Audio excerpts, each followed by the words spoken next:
barasomana bagasohokana ariko bakavuga ngo ni Bestie gusa. Murakoze kuntega yombi. Ni gute kwisanze hano hantu? Umugenzi asigaye amenya amabanga menshi gusumba umukunzi w'ukuri.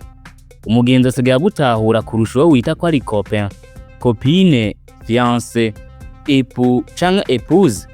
Bestie, besto vyaje gute? Mbega nawe urafise Bestie? Uwamutema? Uramuposta canke wowe uraguposta? Yamara ibi bintu bimwe ikibazo n'abantu badashaka kubivugako.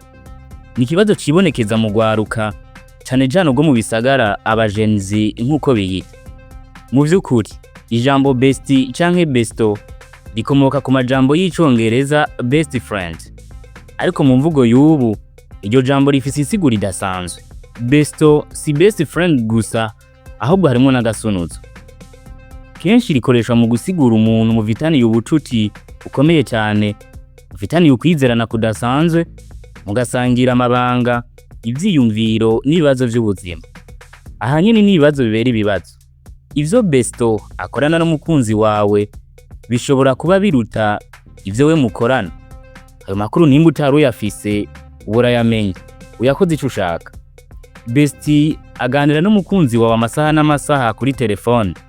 Arapangana n'umukunzi wawe bagafata akanya bakaja gusangira ikawa canke bakajana ku mucanga kujya akayaga.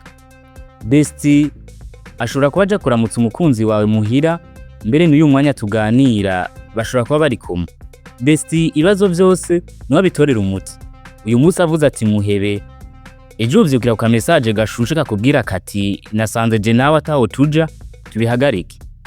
Bestie arakomeye cyane kuko niyo we mushwanye na copine. Bestie niwe mutizigikiriza cyo kuririrako. Aka kantu karavuna. Aha kandi niho hazi curungano rw'ubugwise Friendzone. Abahinga mu by'imigenderanire y'abantu bavuga ko Friendzone ari kibanza kidasanzwe mu rukundo, aho mashobora kuba afise ibishobisho vy'urukundo ariko ubundi agahitamo kumiza ibintu ku rwego rw'ubugenzi gusa. Hano wumva umuntu avuga ati ndagukunda ariko nk'umugenzi gusa, ndagukunda ariko uri nka brother wanje. Kugwaruka gubu Friendzone si buri gihe ari ibintu bibi. Harabona ko ari uburyo bwo kwirinda kw'imigenderanire itosekara. Bati aho kwica ubucuti bwiza kubera ko nimwe urukundo, reka ndamugira umugenzi imbe Bestie. Ikibazo nuko Bestie ari nk'umukinya ari ku gatebe kabasubirira abandi, umwanya n'umwanya ashobora kwinjira mu kibuga. Friendzone hari abandi bayibona nk'ahantu ho kubarizwa bukebuke, kuko kuguma hafi y'uwukunda ariko utigeronka umutima wiwe mu buryo bwuzuye navyo ngo bitera agahinda. Niho hacavuka ibindi bibazo bikomeye. None abo ba Bestie bafise imbibi ziye, nibiki bakora nibiki batokora.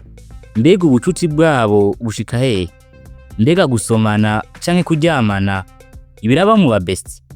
Mu bisagara byinshi cyane cyane aho imico ihindagurika n'ingoga, izo mbibo zigenda zizimira.